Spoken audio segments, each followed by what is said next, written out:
Malicious falsehood is a very difficult claim to bring in law, sadly, because there's a difference between somebody expressing an opinion. Yeah. I hate that person. I'm more aware of that, Judge. He's done a terrible job. Or somebody calling you a con man. Or lying. Or lying. That's correct. That sort of thing. And that's what it states in the messages, and they're on my phone. Are you telling me if you had access to that phone... I could show you it right now. Michelle, could we go and get his phone? I've already dealt, by the way, I've already formulated a judgment in respect of your claim in my mind. There's nothing left for you to do, probably, at this stage. You might need to just zoom in a bit. There you go. Thank you very much indeed. I've been a real fool believing that this company would complete my job. It's been nearly 2 months now, and all they had to do was install a shed, some fencing, and move a 4-step staircase. They did complete one part of the work, which was to move a staircase. This was done by a young carpenter who has never been paid. And that may or may not be true, but it doesn't relate to the quality of the work. Whatever the circumstances, this is where it ends.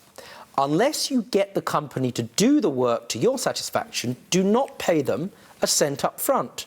I falsely have paid them the full contract amount, and the work is pathetic. Never in my life have I been treated with such ignorance. The two material statements in there are that you've treated him ignorantly and the work has been completed to a poor standard. Do you stand by those statements? Were they your opinion at the time, and did you believe them to be true, sir? Yes. Sir, what do you say, having heard that and of course seen it, is malicious or false? Saying that I don't pay my staff, and how I was ignorant when I was quite happy to take 25 phone calls off him every single day at 10 o'clock at night, at 9 o'clock in the morning, and climb under caravans while I'm on the phone to him in his dressing gown. Did you respond to that post with a correction? No. Dave, you've brought a case against John. What you say is that the work that has been carried out has been completed to a standard below which you would expect of a reasonably competent tradesperson. I'm satisfied on the pictures and the other evidence that's been presented that that is the case. What's more, I'm supported in that because John, in his very honest response to me, looks at that work and agrees with me in the course of evidence. His reply is purely this: had I been given my personal opportunity, not a subcontractor, to go back, the work would and could have been completed to a reasonable standard, and you've deprived me of that opportunity. You're responsible for everybody who works on your behalf. To that extent, sir, you are entitled to the value of your claim, but by no stretch of the imagination, all of it. I'm afraid I'm not satisfied, having considered all of it, that you're entitled to the full value of the shed. I consider anything over £300 to have been money that you would have spent in any event for a new shed.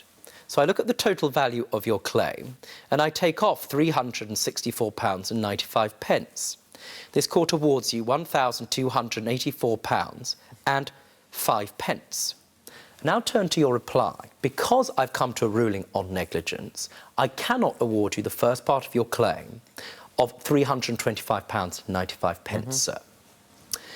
Your next claim is loss of earnings, but it's based upon a very difficult area of law, which is called malicious falsehood. Any Tom, Dick, Harry or Meghan has the capacity to get onto a computer and post what might be a false review, which is why we've taken a great deal of time to ensure, and I have ensured, that I've read every single post to which you're referring to. They're the posts that I had left, not the ones I've deleted.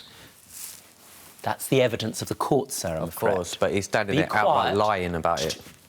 The evidence of the posts express, I have to tell you, something near the mark, but they are effectively opinions. You also rely on another document which purports to be a letter to you making clear that the reason work has been removed from you is because Dave has directly telephoned or messaged them in some other way, calling you a con man. I can't give weight to that document, sir, because there's no other corroborating material at all that that email has come from a third party.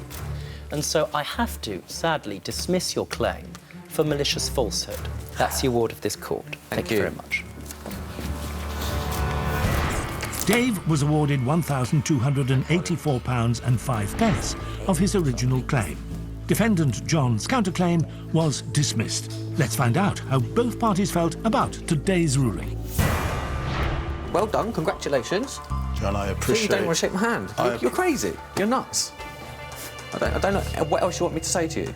You've won your case, you should be happy, you should be smiling. You still look like you've been kicked in the face. I'm kind of sad for you, John. I don't have to say or answer your questions. Because, to be quite honest... So you can't answer any of my very questions? Well, there's nothing to answer. Sweet, mate. Ta-da. Don't be stupid. Stay and watch the best Judge Rinder moments. And I'm talking. Understood? Don't be a moron. Subscribe to Judge Rinder YouTube channel. Right now. That's an order.